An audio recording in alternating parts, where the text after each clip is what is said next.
Hi, my name is Linda Sifumba and I'm back again. So we are here with Conversations with My Big Sister. I'm here presenting my friends. I'm so excited to be actually offering them to you on a silver platter. I hope you enjoy them. They're very amazing. I can say this for myself.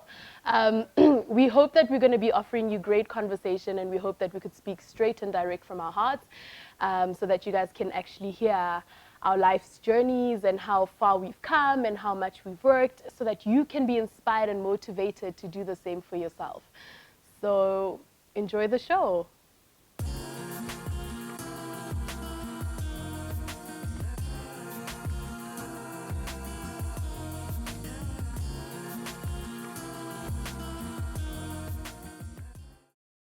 Welcome back, guys, to Conversations with My Big Sister. Currently we're talking about like not having father. It's such a it's a crazy common denominator in our friendship. Okay, is the fact that we don't have fathers. We're fatherless children. Zero daddy. Zero. What you want though? If you're watching this, comment below. Comment. Yeah, you need to be responsible, accountable. So the crazy thing is, me and Jazz's dad, you know, Sati's gone, dead. Not here. Sorry, actually, that's Alright. that's no, but like, you know, it's like why we relate You fucking It's supposed to be like a silent, but that moment is silent. No, but you guys are laughing. Like we're over it. we fine, we've healed, we are cool and stuff. And then Curry and Nas, you know, They're just MIA. Another thing with our dynamic, everything happens in twos. I just realized this is right now. Like both of our fathers are like, you know, Sati. and then your guys is like two MIA. And then they, like, me and Nads are born in May, and Jazz and Curry are babies. So we call ourselves Maysep. Yes. But we don't call ourselves Maysep enough though. That's actually really like we really don't. We really need to do more things where we call starting a band, baby. Starting a band. Yeah. But anyways, to the crux of the situation of the matter is that do you think the fact that our fathers weren't very involved in our lives, do you think that contributed to how we relate to men in society? Yeah. I say just because of what happened now. Yeah. We were just heartless. No, that's the thing. Yeah, we actually don't really care. Like, look at that laugh. What's happened? That's not normal. Guys, you should be crying. We should be crying, right? No, but the thing is, you know, Yeah. you learn to be tough because Yeah. life is tough. So you need to be a big girl, wear your big girl panties, and just be like, you know what? Actually, this is not going to defeat me. And also the women and the moms and the grandmothers in our lives. Absolutely, They've just, I don't know how absolutely. they've done it, but they've just been such strong women that I think we emulate. We try our best to emulate that. them, Like, it's like they've instilled a strength in us in terms of not having a father or having a male figure, that we are able to do our things ourselves. We don't need a man to do, you know, things. And I think maybe that's the reason why we might be heartless, is that we never felt the need of having a male. somebody else in our lives. Yeah, and I feel like that's also what we've also become so hard on ourselves in a sense, and hard on guys in a sense, because we're very critical when it comes to whether they come into our lives, whether they really mean to do us well or not. We're very hard on that because we're just so used to not having that male figure in our lives to really like direct us as to how to deal with the male, like when you actually come across them. That is so etc. true. I don't know how to deal with the male. Yeah, I also yeah. don't. very It's much very- I feel like that's a battle. It's like Very a learning much curve so. every single day, how to deal with a man. So Like, it's new terrain. what is this man's intentions? You know, like, For you know, me, when you yeah. have a father, I think they're able to say when a man speaks this way or when a man acts this way towards you, it means 1, 2, 3. But I don't think we ever had that kind of lesson. We hit that the ground running, trying to learn. We're already as like, we're yay. in there. Yeah, no, what? Where's your hand going here? Yeah, What exactly. are you, Like, what where are is you this doing? conversation going? Like, we're never really able Very to guarded. put, we're extremely Very guarded. There's always a wall up. That's so true. I feel like that's messed up. I don't know. I just feel like it's messed up because I have like this battle of I don't know how to. Just the same way I say I don't know how he or whatever knows how to treat me, I don't know how to treat him also because of the fact that I wasn't raised in that kind of setup. So I don't know what it looks like. And then when I'm being forced to act a certain way because I'm a woman and I'm his woman or whatever, it's difficult for me because it's like you're trying to sandpaper a rock. Because I've been like this the whole time. Exactly. But what if that is the way that he's expecting me to act is the right way that is a woman is supposed to act, but because I was raised in a household where I didn't have that man aspect, like what actually is right? Exactly. Yeah. I've got a problem with that supposed to, because I feel like that is it cuts away so much at your identity as to now you have 100%. to follow a certain set of rules, like you have to fit into this box. Like, why isn't it that we can find our chemistry even though I don't know how to treat a man? Like, teach me how to treat you if you really want me to be in your life. Exactly. And Yeah. that's, I guess that's why sometimes also that we might come across as, well, as strong black women come across as disrespectful towards them in their eyes, because we don't really know how to treat them, and we apparently and that we also kind of, because we're so guarded, it's just like so hard for us to really tap into how they grew up or how they saw life, and you know, them having their own, I don't know, their own lifestyle in a sense, or how they how their parents were around or not, etc. Like, it's hard, like, because we don't really know like how to react towards them, and I think that's very, very And also, hard. like, my thing is, like, why can't it be a relation, like, speaking to your point, individuality, like, Exactly, you know, based? it's our Why is it? relationship. Because even as a man, you also have your own unique, specific individuality in terms of how you were raised, and I as well. So why is it that we can't find a common ground from the different individuals that we are? Because, like, you can't have a set system of how a woman should treat a man and how a man should treat a woman, because we're all humans. Then it's generic. And we come from different backgrounds. So our relations will always be different, whether you're a man or a woman. Even towards men and men, their relations are completely different because of how they were raised in their different households. And even with us, our relations are completely different because of how we were raised. So why is it that with a relationship together, with a man and a woman, why can't it be on a basis of, I'm coming as an individual in this relationship, and you're coming as an individual to this relationship. Let's see how we both work together. But there will always be backlog.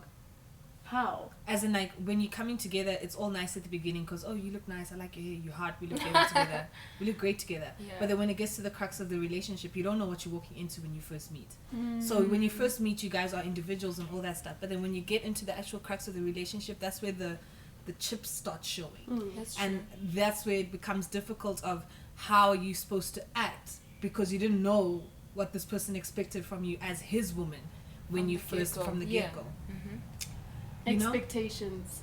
Yeah, but it's like, how do you sift through the expectations of the ones that are realistic and the ones that are unrealistic? Like, how do you know? That's the problem.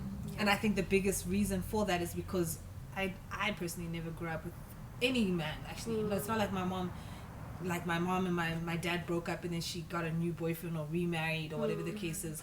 It's always been me and her and now my little brother. But like, I've never seen that dynamic. I see it in movies, and movies are like fake, but like when it comes to real relationships, I battle with that a lot on how I'm supposed to be as a woman. And I feel like, why do I have to lessen myself as a woman to make you feel more of a man sometimes? You know, like, but sometimes I feel like it happens like that because if you're too strong, if you're too aggressive, too level-minded, too independent, you too, like, you like too much for them. Exactly. And it's like, you have to create a need, even if there is no need for your man. Like, even if there's like no need, like, you're in a relationship but you actually don't need this man for your life to continue, but you have to create some sort of need for him to feel like he's needed like a man, or something. You know what I mean? I get that. That's the part where I feel like I also struggle with that. I struggle with that because I feel like you should know I want you around me and I need you around me, but there isn't a specific need for you to provide for me because I'm not that type of person. I've never been that type of person. I don't want you to send me money. I don't want you to buy my fridge. I'm not that type of person. I can get that stuff myself. And when I need to get that stuff, I'll pay for it myself. But I think a lot of men want that. They want a woman that they can get stuff for. No, very true. And I don't understand. They end up being like marrying girls like that or being with girls like that because they know that that girl will always just be like, okay, whatever you want, okay, I'll do this, okay, I'll allow you to be a man in the household. And sometimes, like, I guess that's why, like, if, for example, even when you argue with your man or something, like, it gets to a point where it's like, you need to, like, kind of, like, bring it down a bit, because I'm the man in the household and you're the woman type of thing. So things like that. And I mean, I'm not used to that. I mean, shucks, I grew up with a single mom. Freak, I definitely didn't go through that, and I'm not going to deal with that. So definitely I'm going to speak up, and I'm going to speak up because that's who I am, and I stand for myself. And I'm not going to let, whether a man, a woman, if I feel disrespected or if I feel like I have a point to put across, I'm not going to let you dumb me down and bring me down. Exactly. Just so that you can feel comfortable or, you know, in the situation, etc. So, but sorry guys, but one thing, like, if you love this person, you love him with all your heart, and you know that this is something that hurts him, the fact that you show up for every fight, and you don't allow him to be the man, do you sometimes feel like you need to just let him have it by allowing him to be the man and listening yourself? I actually sometimes I've done that before. Me too. I won't even lie.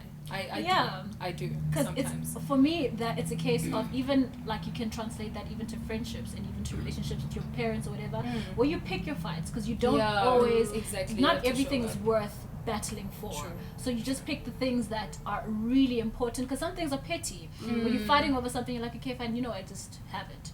Take it. So like that's my thing, and it's That's something true. that actually contradicts your values and actually makes you feel less of a person, then I say don't compromise. But if it's something that you can compromise, something that you can let go, then I say rather. That's true. That's true. Yeah, being raised by just women is like, it's actually contributed a great deal to how we respond to men. 110%. How we It deal actually with a lot. has. I'll see you guys in a couple of minutes. We'll come back and we'll just speak about Nadia and her career in a male-dominated industry. See you guys later.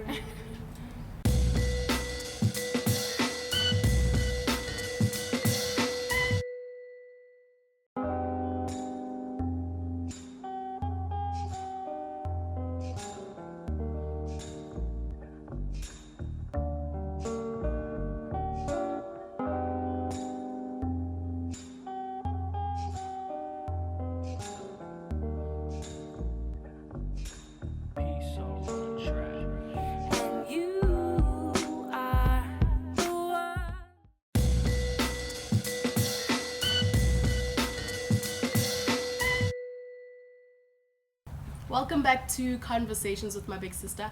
I think the one thing that I really want to highlight is that, you know, going back, I know we were going to go to Nadia, but I just wanted to say that my relation with men, I think with me, because of having to have been sexually abused and having to have seen a lot of people in my life being physically abused, and, you know, my relation to men has always been the most awkward relationship. I never knew how to, you know, how to relate to them. Like, I had always known a certain way of relating to men, and it had always been a thing of like, men need to manipulate you and control you in order for you to be, for you to know that it's real, for you to know that it's love. A man has to be controlling. A man has to tell you what to do. A man has to say, this is how you need to live your life. This is how you need to be. And so now in my life, it's like, for the first time, I'm like, I know that I am deserving of a better way of being. Like, it's difficult for me to let the man take that much control, you know? And how it relates with fatherhood and not having a father, I think it's a thing of like, I never, like, not having a father having to tell me that when a man speaks this way or acts this way, it means this man loves you or doesn't love you. If a man, you know, touches you this way, it's not an appropriate way of being touched, you know? And when I was young and I was in primary, when I was touched and I was molested, it felt like it was a normal way for a man to interact with you as a woman, you know? If he touches you this way, or if he holds you or puts you on your lap and says, touch this part or do this, for me, it felt like that was my first interaction with a man. It felt like that is how you're supposed to allow a man to invade your space, you know? So now, you know, growing up, it's like, I saw with the different relationships that I was entering into, there were common threads, and there was a pattern. that I needed to consciously unlearn, you know. And I know that when we're talking about how if we had fathers, I think it would have been a different story. I don't know. Like for me personally, I feel like having to have learned about men from the earlier age, I think I would have known that when the man was like, sit on my lap, I would have known to say no. You know, I would have known to say, that is not how I'm supposed to be treated, you know, by a guy like you, you know. And it being a pattern growing up, I think if I had my father, I think I would have known, he would have said, you know, this young boy, this high school boy, when he tells you, if you don't break your virginity with me, I'm gonna leave you, that's the guy you need to leave. And that's the guy that you shouldn't stay with. I think if I had a father at that stage in my life, I would have known not to break my virginity, you know, at that point in my life. And I think then I would have never been compromising of myself. And I think I would have known what I deserve if I had a father. Like, he would have been able to say, you know, these are the standards of a man. How I love your mom is how you need to be expected to be loved, you know? And I never knew that with the different, you know, patterns that I kept on seeing in the relationships that I kept on getting into. And I think it would have been a different story if the father was around. Absolutely. Absolutely. I mean, I was also like very similar situation as Linda. I was also abused. It's just that with me it was very different because it was like more like my boyfriend at the time, emotionally, physically. I didn't know how to handle it because this person would, I think more than anything, would like drain me so much because they'd promise and tell me that they love me, just like my dad used to tell me that he loves me and he wants to be around, and then that person would disappear in my life and then come back again and then leave and then come back again. And that's the track record, I guess, that I kind of noticed in my life. And when it came to like men, and I just saw people leaving and coming back and leaving and coming back, and I thought that was normal. So that's why I kept allowing them to come back. Do you get what I'm saying? I kept allowing them to come back, and it was okay for my ex-boyfriend to come back. Like, oh, even though you guys would be like, oh, but Kyrie, but why? Like, why would you do that? And it's like, well, he loves me and I'm used to it, you know. So it's just that, and I think that was definitely a common thread that that definitely was based or goes back to my dad, because my dad was always that person. He'd make promises, he'd come on, say he's coming on my 16th birthday, I go sit in Rosebank waiting for him at a coffee shop, he doesn't show up, and then says he forgot after like a week. Small things like that, you know. So they kind of affected me, and it upset my mom a lot. So I guess that's why sometimes even when I'm in a very bad relationship, it always ends badly, because I end up reacting like my mom reacts, because then I get so upset and I'm like so heated, but at the same time like I'm hurt more than anything, you know. So that has definitely like made it so hard for me to kind of break free from that pattern. Like, it's been so hard because I generally am an emotional person. I'm very loving and I'm very forgiving as well. So it's just been hard. And and I actually like that you noted how you would react the way your mom would react. And the thing is, your mom's coming from such a loaded place where this person is your father, and they have their own history. So how she reacts is like a culmination of so many things that he's done to her. And now when you take on that anger as well, you don't know the root of it, and it just comes out. And for me, it's something that I also battle with. And another reason I'm so guarded, because I was born on a day that my dad got married to another woman.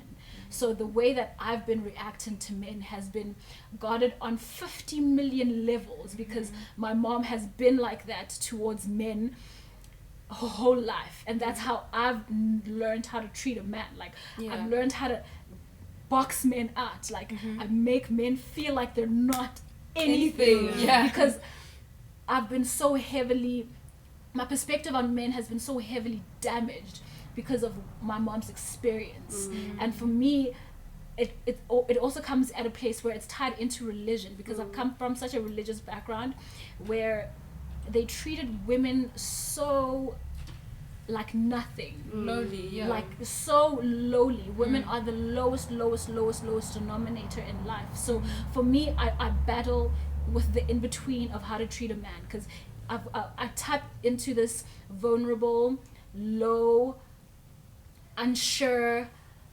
weak person because of my religious background, where like it's easy to strip me of my power because I've seen women, because that's what I know. Women, I know women as not being anything. Women are nothing. Women are just there for polygamy and breeding. And I switch between my mom's outlook on life, where it's like, you don't let a man take advantage of you, where you're so angry at men, where you're so angry at what they do to you. So for me, it's just like, I'm trying to learn this in between of balance. Exactly. Like I don't know. I switch between extremes, so that's very difficult for me. Yeah, that's true. Sure. It's hectic. Okay, so you guys went so deep. Yeah. That's hectic. Yeah. It's But crazy. hey, those are our experiences, and that's unfortunately been like what has happened in our lives, I guess, and like, you know, that has kind of led us to who we are or how we react to certain situations in our lives. So there's nothing we can really do about it, but all we can do is obviously be better and try learn from each other's experiences, do you get what I'm saying, and learn from our own personal ones to become better people, and kind of like tap into it, and it makes a huge difference when you start realizing where your wrongs are, not necessarily your wrongs, but like where your problems are, your issues are, and delving deeper into them, and actually trying to necessarily, you won't obviously fix it, but you can kind of like work from it and see how you can become a better person from that situation. And speaking to that point, I think the most important thing is the learning of your personal experiences. Because like you can never be able to learn, even from my experience, even if we have similar experiences and you're watching now and we have similar experiences, but there's something about your own specific experience that you need to learn from that is specific to you, like to the individual that you are. Like there's something about it that brings something, and you need to pay attention to that, because a lot of the time we lose track of ourselves because we're not paying attention to the lessons that are being taught to us by God, by the universe, by whatever you believe in. Like we don't pay attention to the transition that you're going through as an individual, because you're so focused on looking at what another person is going through. You're so focused at looking at, oh my word, she dealt with this like this, so meaning I need to deal with it the same way. But actually no, you need to deal with it the best way you know how to. Like I can tell you and say you need to do 1 2 3, but actually you can't, because it's your emotions and it's like your reaction towards it, and my reaction might seem stronger or whatever, but like your reaction is more honest to you and more honest to your process. And I think we need to start paying attention to those transitions and our processes in order to identify as a unique person, as a specific person, this is my lesson, and so I need to do this better in this specific way because it relates to me personally. And I agree with that, and that's something I still battle with, because growing up with my father's side of the family and such a harsh patriarchal society, I learned that my voice was wrong. I learned that tuning into what I wanted, who I was wrong. So for me to actually focus on what it is that I need to learn, what it is that what is important to me, what means more to me, and what that inner voice is saying, that's foreign to me. I'm getting to know that voice, and that's why it's so easy for me to switch the role from what my father's family, what they put me through, to put it onto someone else, where they now become that authority to be like, okay, fine, this is how you're supposed to react, this is how you're supposed to be, because that's all I know is that my voice is wrong. Exactly. And for me it's just like, okay, fine, I'm slowly learning to tune into myself, learning to have my voice speak out. And that's why it's so easy for me to go between two extremes of being absolutely submissive and quiet and not understanding what it is that's happening with me, to absolutely guarded and absolutely fighting, because that's like the inner voice being absolutely defensive, be like, girl, snap out of it. And sometimes the reaction it does not equate the situation to be like, okay, you didn't really have to react like that. But it's just me trying to find that voice to be like, hey, you know, you also matter. That's very important. Sure. As well. Sure. So when we come back, guys, we're just gonna delve deeper into my friends uniquely. Like we're gonna talk about their careers and what they're doing in the different industries that they're in. So see you later.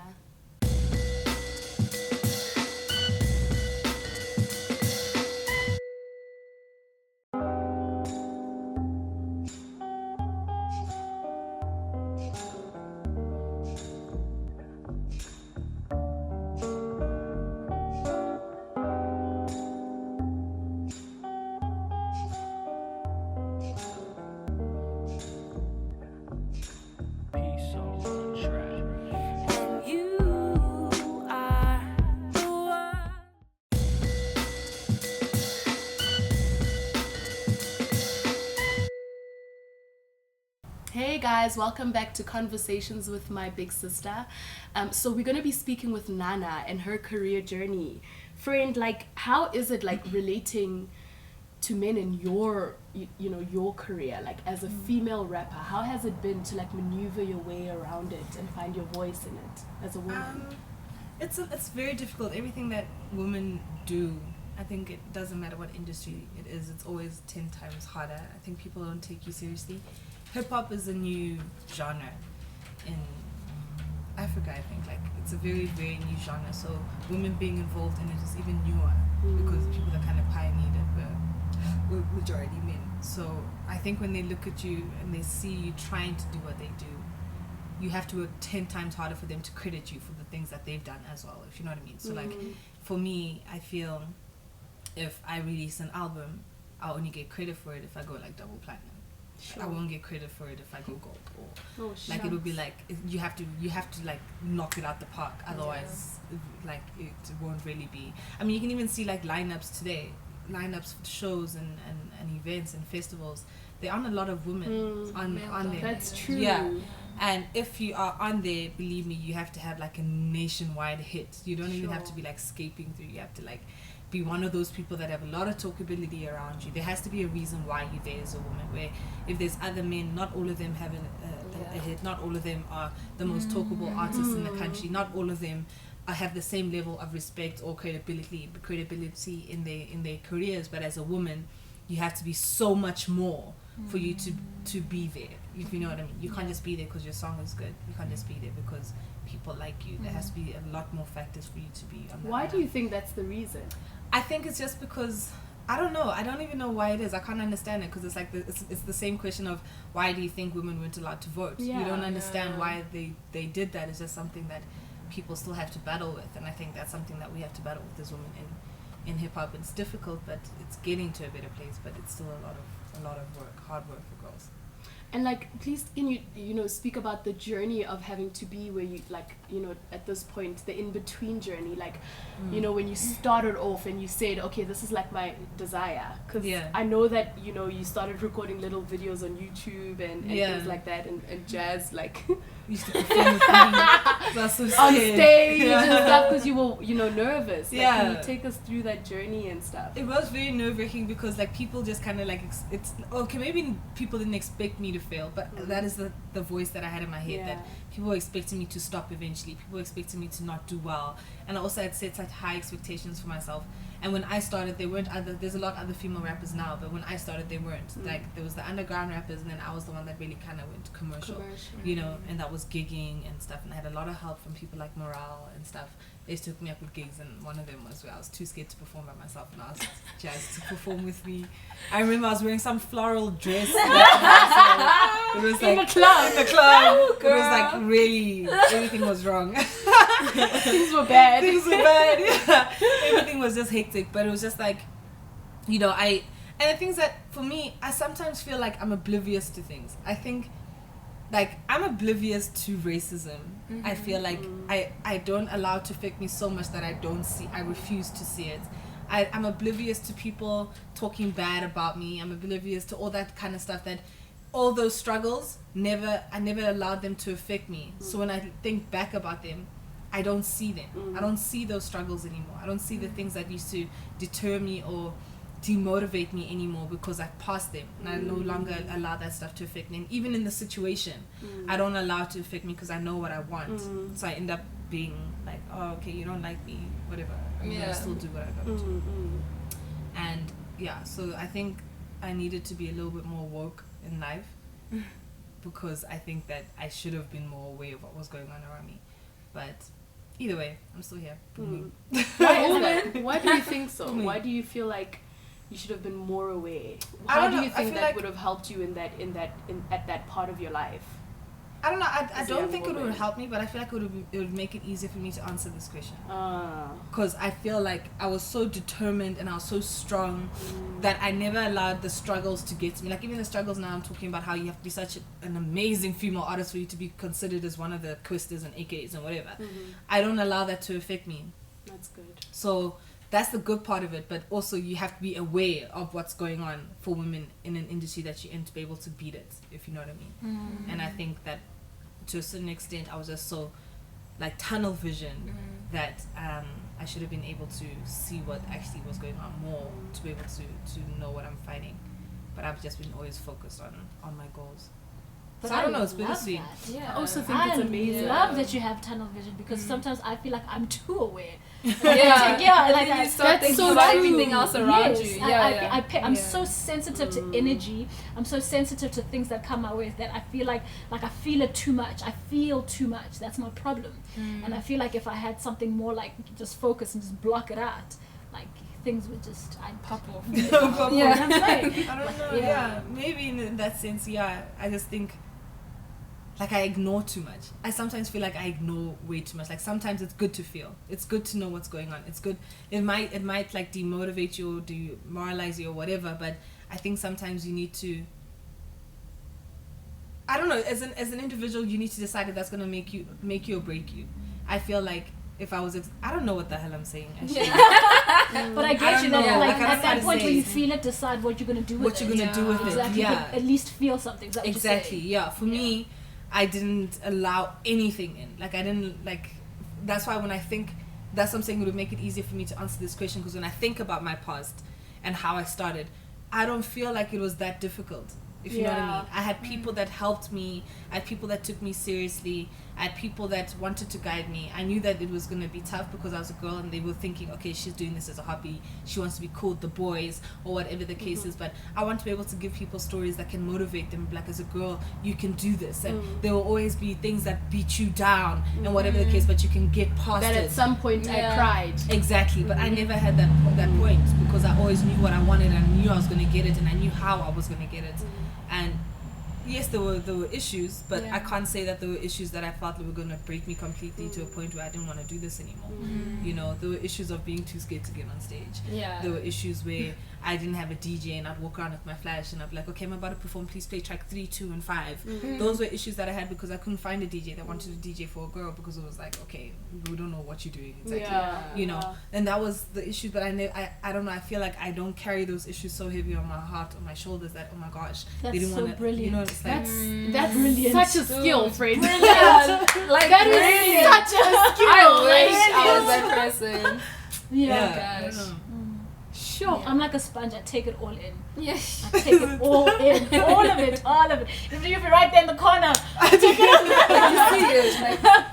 all. So like with that being said, like how are you able to maintain your humility? Like, you know, with you not being able to be very emotionally, you know, attached to many of the things and many of the things that are being said. Is that the thing that helps you to remain humble and down to earth? I think so, because in my heart I always have this thing where I feel like I can't be a superstar. That's why I'll have somebody like Cass that will give me a complete speech in the club, because you can see that you're not carrying yourself like a superstar and you need to start doing that. And I think that's where my humility stays with me, because I'm not a diva. I'm not a person that's going to throw my toys out the cart. I'm not a person that's going to be like, if you don't have my section sorted out, I'm not going to perform in your where club. My Evo exactly. Where my Evo, where my frozen lollipop. You know what I mean? Because for me, I'd always been grateful to be in a situation like performing on stage and being at a club and being booked or whatever the case is, because I know that it wasn't something that was always just handly given to me because they wanted me there. I had to work to be on that stage. I had to work to be in the newspapers and magazines. I had to make those connections and have those conversations. So I still have that in the back of my head. I don't feel entitled. I don't feel like because I am Nadia Nakai, you all need to move. And Cass says, I need to switch that now. I need to actually demand the respect I deserve, because it's not going to be just given to you. You need to teach people how they must treat you. I hear you, but at the same time, I love the way that you're approaching it, because for me, it communicates a level of gratitude. Yeah. You have so much gratitude with the amount of work that you've done, and where you are now, that you don't, even if a person doesn't say anything about the work that you've done, but inside of you that this is the level of work that I've done, and wow, what a life. And I feel I like she that. already demands that respect. Like, Without it's already even there, saying without even like anything. trying. Do you get what I'm saying? So, but you see, I don't see that. That's what I'm saying. Yeah. I don't see that stuff. Like, and I feel think like it's a problem. good thing. I don't think it's so a you're problem. saying, so that's what you're saying when you say your tunnel vision. You don't even. I don't notice see. that. I don't even notice that stuff. Yeah. Yeah, I don't even notice, like, I don't even know. That's why I can't even explain it to you, because it's like in everything. I can be so oblivious to things that are happening that I'm just like. That's why I feel like for me, like with racism, like you would have to really be in my face and be racist for me to club that you're actually being racist. I'll just see you as being rude, if you know what I mean. Like I'm just like, Mind that. I'm just was like, yeah. I don't know. Sometimes I feel like I need to be a little bit more woke in life, because I'm always just. I think maybe for us, it may be that we attach too much of people's interactions with our upbringing, and how like there's certain aspects of ourselves that have been hurt, so that our perception is different when we interact with people. Because sometimes, like, when you have an interaction with a person, it can trigger something that you went through, like when you were younger. And for you, like, there was so much of your life that was spent so content. There was so much contentment that there's not much that you can connect to an emotional scar or anything like that. That you keep it focused, because that's all it has ever been. And I feel like with me, the reason why I feel so much is because of so much that I've had to deal with. And sometimes when I interact with people, it triggers things that have happened to me. So then, like, for me, it feels like I'm reliving things all over again. But also that could be so your true, trigger though, because your whole life has always been, like with your mom even, it's always been get up and do it, get up and do it, get up. So that could be your trigger. That's how to just keep it here. That could have been your upbringing. I feel that could be it, but like what Jazz is saying is so true, because like I can't even, like the way you guys were speaking earlier about all the stuff that you've been through, I can't even pull a story like that, because I was raised in such a content home, and for me, not having my dad around wasn't a big deal, because I had everything I ever needed, if you know what I mean. So I can't say I struggled in any sort of way that I'm like, oh my gosh, there's this or whatever, because you had access to your dad and he let you down. I never had access to my dad since I was a child, and he never had an opportunity to let me down, so I was never exposed. The person that was there all the time was always there for me and always showed up, you know. So I think there's a lot of that where I'm just always content, and I'm just like, everything's gonna work out, because everything always works out. So I think I'm lucky in that kind of sense, where I haven't had, and I feel like sometimes I need to find issues. Like I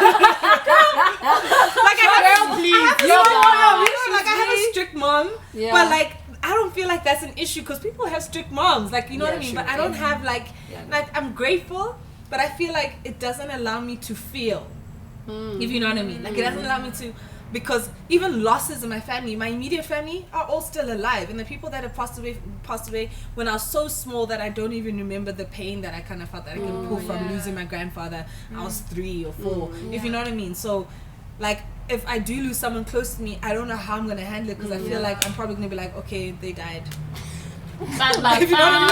Because I'm not used to having a heartbreak like that, and I feel like I'm scared the day that I know it's gonna happen, and the day it happens, I don't know what kind of devastation I'll be in, or will I just float through it like I always have. You never know until you're in that situation. I know. Anyone, even with us, we don't know either.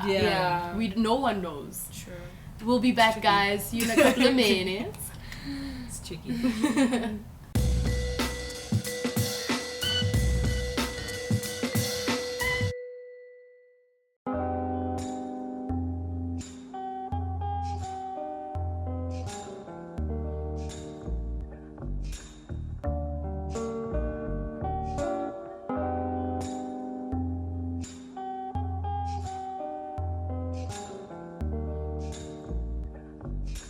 Peace on the track. And you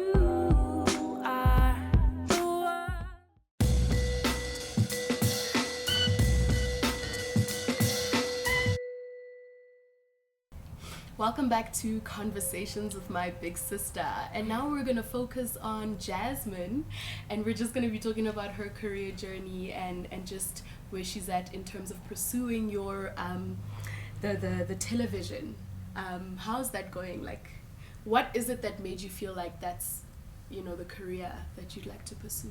I've always known that I wanted it. I've always been sure that I wanted. And the thing is, I've always been shy to be honest about it because I come from a again I come from a background that's so religious that it was frowned upon to even say that you want to be in the media, to even say that you want to be in front of the camera, because the perception was anything that's entertainment leads to evil, leads to hell. You're going to go into drugs. Prostitution. Ooh, so and up until I actually stayed on my own, I actually had my own space.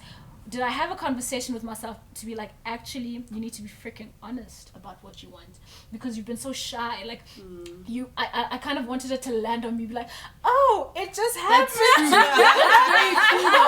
You know what I mean? Because the thing is, I didn't want it to be like a thing that I'm pursuing, because otherwise I was going to be seen as this child who's so rebellious, who wants to do drugs, who wants to do evil things, who just like is just freaking is into bad stuff. And the thing is, it deprived me so much of the determination that I could have had at such an early stage, because I needed to lie to myself. I needed to lie to myself to want something that I didn't want because of the background that I come from. Yeah. And for the first time, I'm just like, you know what, actually, I don't care who says what. This is what I want, and I'm going to go after it. And do you think that that trickles out to every single part of your life then? Like, having to be very honest with yourself, yes. You know, because I feel like, I mean, knowing you, I feel like right now it's like you're finally stepping into yourself, like you're finally stepping into your authenticity and your honesty. Like, for the longest time, it was exactly what you described. Like, it was like a fear of actually admitting that this is what I want, and now it's like you're saying, you know, this is what I want, and this is what I, you know, what with that tug of war. In those moments of your tug of war, you know, for that young lady that's watching, or for another woman that's watching, in those moments, did you feel like you were robbing yourself of yourself? I knew that what I was were robbing what myself were your of. feelings and your emotions? I knew that I was living a dishonest life, but it's just that the stronghold of my upbringing was so strong that everything that I wanted was a taboo. Everything that I wanted was wrong. Everything, and I don't think my spirit was as rebellious enough to be like, I don't care from a young age, because I grew up in the crust, in the center of a religious background, where I was part of the family that needed to lead, that needed to be the example of how people act. I needed to be that grandchild that's always religious, that grandchild that doesn't do anything wrong, that grandchild, you know, that example that I knew in my heart that what I said that I wanted was not what I wanted. It was just a reflection of how I'd been brought up. Sure. And so with the juggling of all of your jobs, because I know that you're juggling a lot of jobs to fuel, you know, this dream and this passion, how is that going? Like, how do you do it? Honestly, it's a lot. It's like, how? Honestly, I'd rather kill myself getting what I want than live a life where it absolutely evades me. It feeds me so much that sometimes I don't even feel like I'm juggling a gazillion jobs, because my hunger is so strong that I somehow find the energy to wake up in the morning and teach yoga, then go to work for like 9 to 5, 8:30 to 5, then after that do modeling gigs, all that I can survive, that I can actually focus on this television gig. I feel like the passion and the want, the drive, I can't see myself living another life. I can't. Every time I see myself thinking that I might live another life, I get heart palpitations. I can't. I don't see myself. I don't want it. Like, sometimes I pray to myself, like, God, if television is not what you're going to give me, if media is not what you're going to give me, kill me now. That's how bad it is. Sure. And how do you maintain the fighting spirit and the hope, even in those very tough moments? Because I know that with juggling so many jobs, and especially with what you want to ultimately become, there's always those moments where you're just like, oh my God, I don't know, am I really, like, you know, the fear that comes with it. How are you able to still maintain the fighting spirit and the hope? To be honest, with it all? Sometimes. Do you ever feel that way? Yes. I feel like I'm drowning a lot of the time. It is not my strength. I would be lying to you if I said that I get the strength from myself. I don't. I just focus on the fact that God is good, because a lot of the time I feel like I'm drowning. And I know that I don't have the strength, and I know that I see that, like, how I put my energy on so many different things to make one thing happen drains me, but the idea and the knowledge that God is good and not me gets me through it. Yes, girl. Amen. Sure, that's very powerful. Yeah. And so in terms of yoga, is you know, having to want to find that peace in the center, is that what drew you to wanting to pursue yoga and wanting to do yoga? Or what is it that called you to the idea of yoga? I did, and like that is actually it, because I drew close to yoga. I think it was it 2016? Yes, that's when I studied to do a yoga teacher training course, because I had just done a yoga class, and it took me back to a place where in high school I tried yoga and I totally hated it. I was like, ugh. I was like, what is this? But then I was at a place where there was so much happening in my life that I didn't understand, and I wasn't happy about that. I had to find a place where I could quieten my mind down. Like, I feel like I needed to actually physically do something to, like, try stop my mind, like, ooh, put the brakes on it. Because I feel like I felt like I was running myself crazy, when you actually feel like you're losing your sanity. And I studied the teacher training course for myself. Like, I never had the intention of wanting to teach yoga ever. And then, like, only until literally when I finished the yoga teacher training course, and I was just like, listen, you gotta make more money, girl, to finance your life. And then you suggested that I go, like, try out Viva. Then I was like, okay, fine, cool. Well, I'm just gonna do it for a while and then just quit that. You're done with it. But lo and behold, like a year and a month later, I'm still doing it, and I feel like the feeling of teaching, there's only one satisfaction that I have from teaching yoga, is from when a person comes to me after a class and then they're like, thank you so much, I needed that, I needed to be quiet. Sure. And for me, it's just like, I had no idea that yoga actually did that. Like, I could do that for people. Sure. So for me, that's been the only reason that I continue to do anything that I do around yoga, because I know what it is, what it can do for people if they're really in that place where they feel like they're drowning and they feel like they just need to keep it still. Sure, that's very powerful. Yeah. That's how you do. Sure. See you guys in a couple of minutes. Let's do it.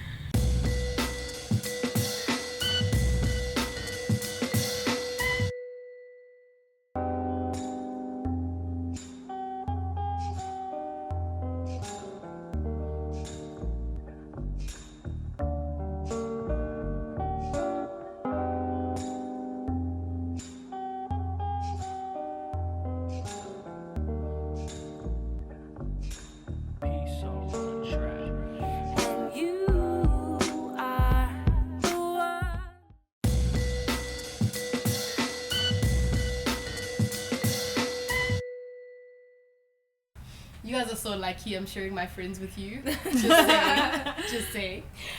So moving on to Karisikate, Karinator. Hey now. I know that you've always pursued, like, academia, like that had always been a passion of yours, like books. I never got it personally. I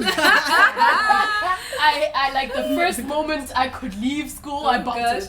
Like peace. Juices. Yeah. How? Honestly, let me be very frank and honest with you guys.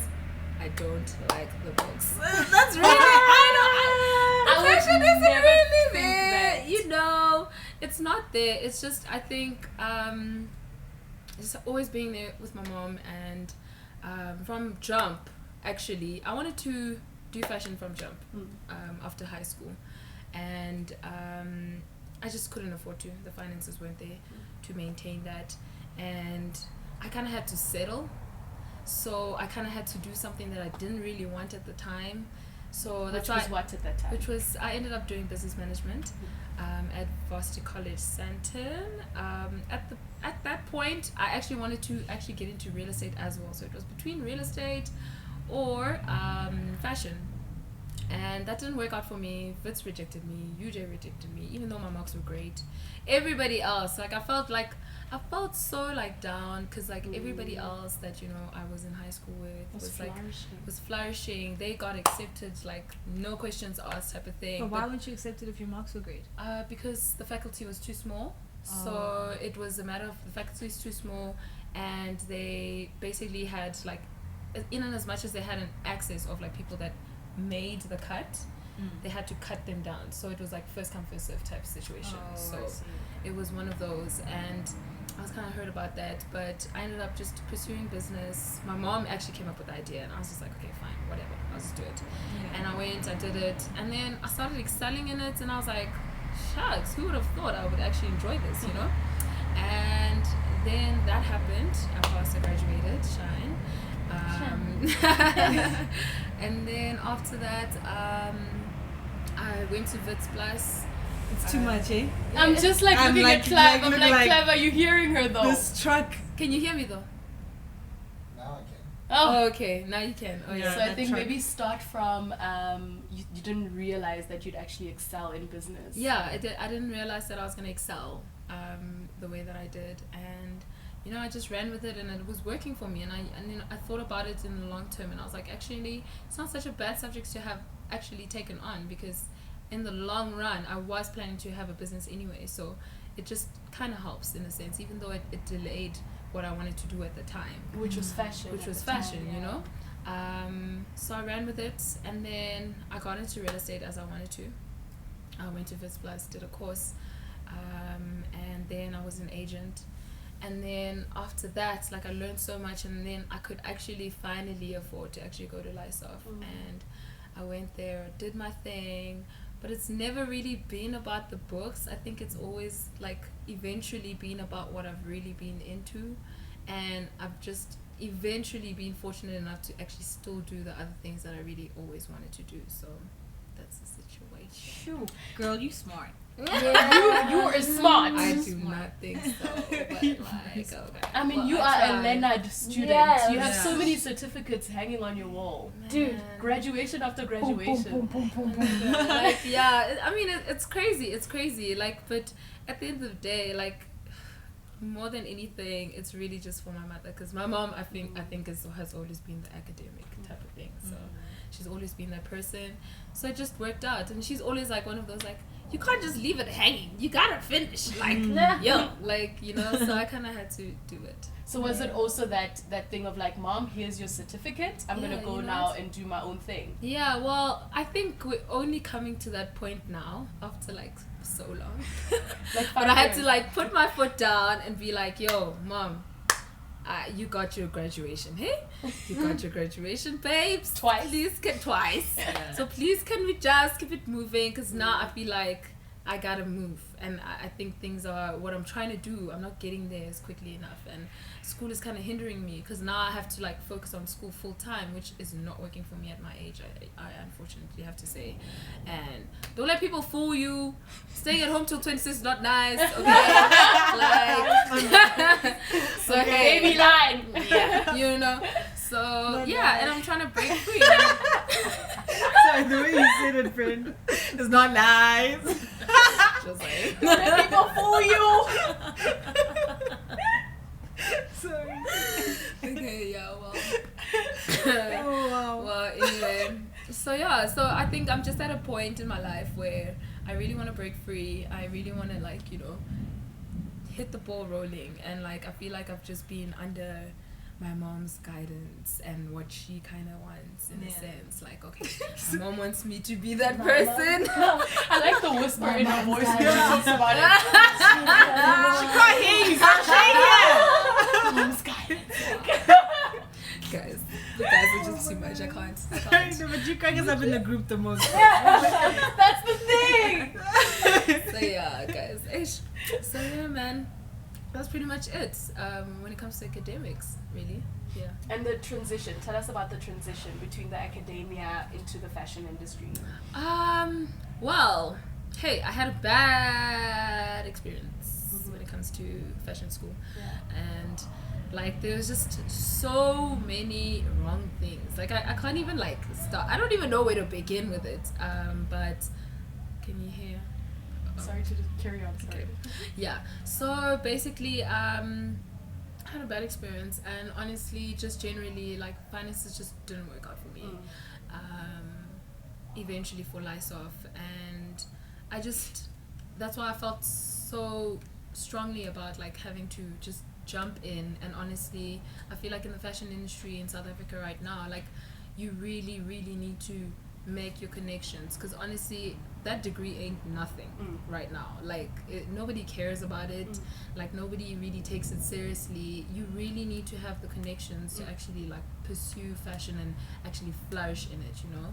So I think the transition right now has really mostly been just making those connections with people, talking to the right people, you know, just pushing and knocking on doors and actually just being like, yo, I really want to do this. This is what I'm trying to do. Please, can you help me, type of thing. And I'm just hoping that it'll, you know, come through for me. Like, It will, babes. I mean, yeah, girl, like I don't want to say. Like she got a call. Yeah, y'all. but she got a call, And guys. blessings are coming. Juicy Just call. saying. Blessings are coming. And what is it that kept you motivated to still like be very consistent with your passion and still feel like that's where the fire is and that's where I'm gonna keep on going? I think more than anything, it's just I don't know where I can stem that from. Like, but more than anything, it's just not stopping to try. And I think I just have continuously tried, even if it's something so far removed from what I'm trying to be or where I'm trying to be. Like, it's always trying to adapt whatever I've learned into what I'm trying to get into. And you know, that's what I've always tried to do. And like moving those energies that I got maybe from my business or my real estate and like the sales and the marketing, and like trying to like move it into like my fashion. And yeah, I think that's what's been keeping me going. Like, it always will work out. And you can like things don't work in like separation. Like sometimes, especially like when it comes to like design and, you know, the arts and whatever, like everything just kind of gels so and connects to each other. So yeah, so that's what I've always thought about. Like, if I just give up, then, you know, what's gonna happen with my life? Like, so yeah man. Sure. That's about it. And I think the common thread to all of us is God. 110%. The faith that we all have in God, like it's always yeah. been a thing that keeps us above water. Like, a lot of the time we always feel like we're gonna drown. Yeah. We always feel like we're gonna stumble. But like, we always think of like the creator, like the person that created will never let me down. Will never fail you. Ever. Yeah. And I think also like, well, I'd also like to say, like, I think also friendships, good friendships, solid people around you, having good family, you know, things like that, like, definitely play a big role. Because if they keep you going as well and they like keep pushing you, like you can't stop. Like, you gotta keep going, because you don't want to let them down as well, in as much as you don't want to let yourself down. And yeah, I think that's another thing. But God definitely key all the way. Yep. Yeah. Sure, guys, thank you so much for your time. You're welcome. And for your This is hearts and your honesty. It was so amazing. You guys are very lucky. I'm going to repeat this. Very lucky that I got to share, and they got to actually be willing to open up as much as they did, because they don't just do that for anybody. Okay. I'm just grateful for you guys. I'm grateful for your friendship. I'm grateful for the woman that you are, because the woman that you are is what keeps me motivated to do, you know, what I'm trying to do as well, especially for the girls and for people, you know. I think definitely God has been the person to unite us, and I'm just so grateful for that. I'm grateful that this was an ordained thing in my life, that this was a path that, you know, God chose for my life to interact with you guys and have you in my life. Like, I mean, not a lot of people got this blessing that I got in terms of having you guys as my friends. So it's such a blessing. It really is a blessing. I love you even more, guys. And like, you guys, so lucky, but not as lucky as I am, unfortunately. Sorry. But I hope that you guys really enjoyed the segment. I hope you guys stay tuned, and if there's any other topics that you guys feel you'd like for us to delve into, let us know. Hit me up on my email, the letter L, you know, fashion@gmail.com, you know, Instagram, the letter L, _letter L, and just let me know. Let us know what you'd like for us to speak about and delve deeper into. Subscribe. And like subscription, guys. Subscribe. And poke. Subscribe.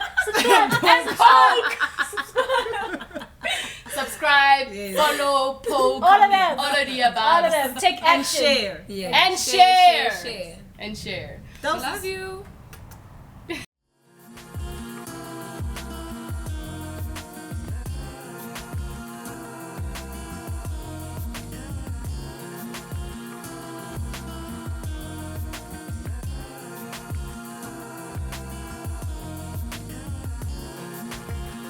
Cool box people.